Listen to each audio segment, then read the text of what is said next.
Bismillahirrahmanirrahim. Assalamualaikum warahmatullahi wabarakatuh. Hamdan wa syukronillah amma ba'du. Tiada kata yang paling indah selain mengucapkan rasa syukur kita kehadirat Ilahi Robi yang telah memberikan kenikmatan kepada kita, dan tak lupa pula salawat dan salam semoga tetap tercurahkan kepada baginda kita, yakni Nabi besar Muhammad SAW. Baiklah, sebelumnya izin memperkenalkan diri terlebih dahulu. Perkenalkan, nama saya Yuyun Yunita dengan NRP 1840100216. Mata kuliah Manajemen Strategik, jurusan Manajemen, Fakultas Ekonomi dan Bisnis, Universitas Pasundan. Di sini saya akan mempresentasikan materi dari bab 4. Adapun materinya yaitu mengenai lingkungan internal, sumber daya, kapabilitas, dan kompetensi inti. Nah, bab 4 ini memiliki 5 tujuan. Apa tujuannya? Yang pertama yaitu menjelaskan model berdasarkan sumber daya. Yang kedua yaitu menerangkan berbagai jenis sumber daya. Yang ketiga itu adalah menemukan kompetensi inti. Nah, yang keempat adalah melakukan analisis rantai nilai. Terakhir yang kelima yaitu melakukan analisis SWOT. Mungkin beberapa dari teman-teman sudah mengetahui materi yang tadi saya sebutkan. Di sini saya akan mencoba untuk mengulasnya kembali atau mencoba untuk menjelaskannya kembali. Model RBP. Menurut model Resource Based View atau dapat disingkat menjadi RBP, yang pertama adalah above average return. Bagi suatu perusahaan sangat ditentukan oleh karakteristik yang ada di dalam suatu perusahaan. Nah, model ini memfokuskan kepada pengembangan sumber daya dan kapabilitas yang sangat berharga, yang sulit untuk ditiru oleh para pesaing. Model ini berpendapat bahwa model dari RBP ini mengatakan sumber daya yang dimiliki oleh perusahaan itu jauh lebih penting dibandingkan dengan struktur industri yang mempertahankan kemajuan kompetitif. Maka dari itu bahwa tidak ada dua perusahaan yang sama. Kenapa? Karena setiap perusahaan memiliki pengalaman, aset, kapabilitas, dan membangun budaya organisasi yang berbeda-beda. Nah, aset dan kapabilitas ini di dalam suatu perusahaan menentukan efektivitas, efisiensi bagi pekerja yang dilakukan oleh perusahaan. Seperti itu.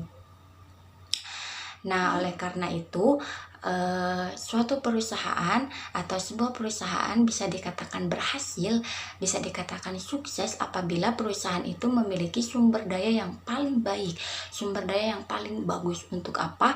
Untuk usaha dan strategisnya. Itu yang pertama. Yang kedua adalah fokus kepada pengembangan sumber daya, dan kapabilitas. Nah, model ini atau pendekatan ini mengatakan bahwa hal utama dalam organisasi itu adalah sumber daya dan kapabilitas. Walaupun pendekatan model RBP ini memfokuskan kepada analisis internal organisasi perusahaan, tapi kita juga tidak boleh melupakan faktor-faktor eksternal yang sangat penting. Nah, model ini membangun atau memberikan kapabilitas internal perusahaan dengan lingkungan eksternal. Jadi apa yang diminta oleh pasar dan apa yang diberikan oleh pesaing, apa yang diminta oleh pasar dengan apa yang ditawarkan oleh pesaing.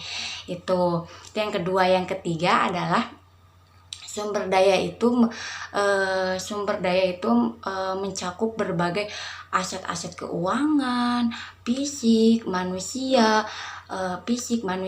dan budaya perusahaan yang digunakan oleh perusahaan untuk mengembangkan, menciptakan, menjual produk dan jasanya.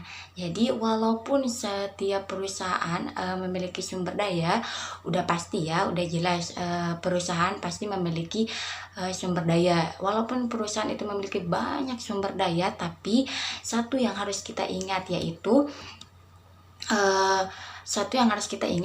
yaitu bahwa tidak semuanya itu unik dan mampu memberikan keunggulan kapabilitas yang berkelanjutan.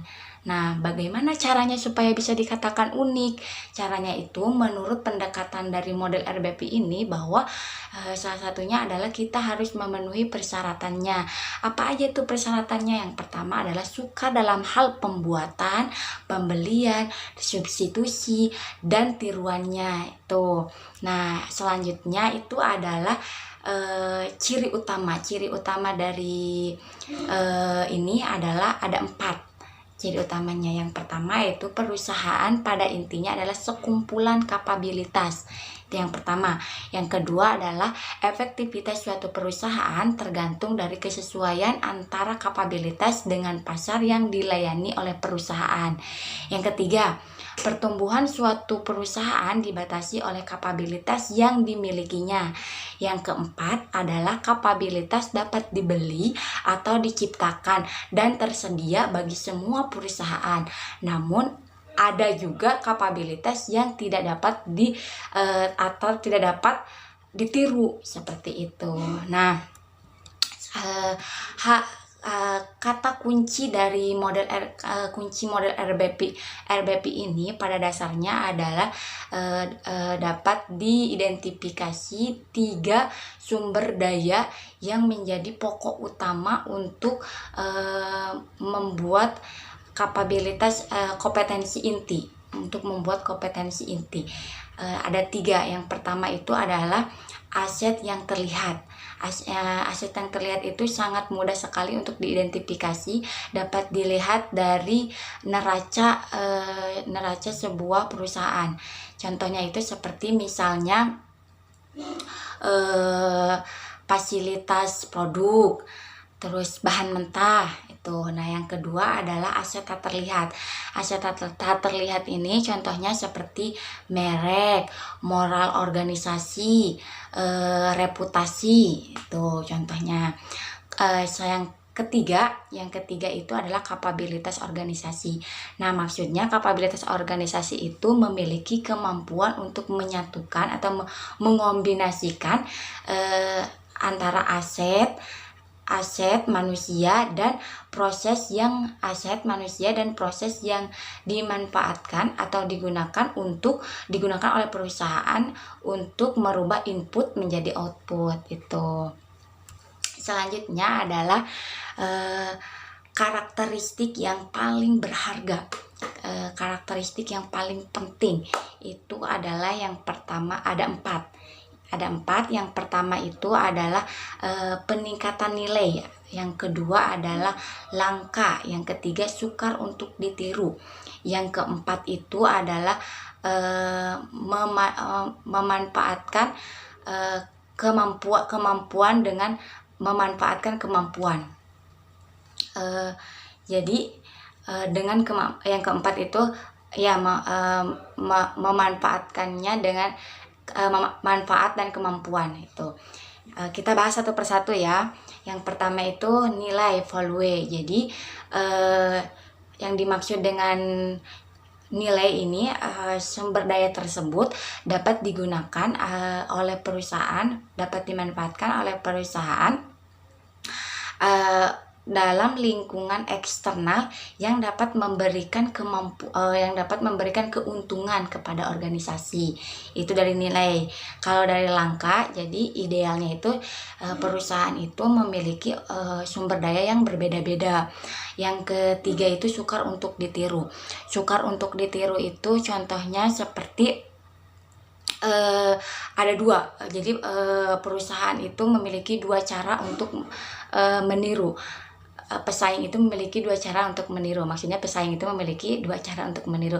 Yang pertama adalah duplikasi, yang kedua itu substitusi. Duplikasi itu contohnya misalnya sumber dayanya itu sama sumber daya pesaing itu sama. Kalau substitusi, pesaing itu menggantikan beberapa sumber daya dengan tujuannya sama supaya bisa terlihat sama gitu.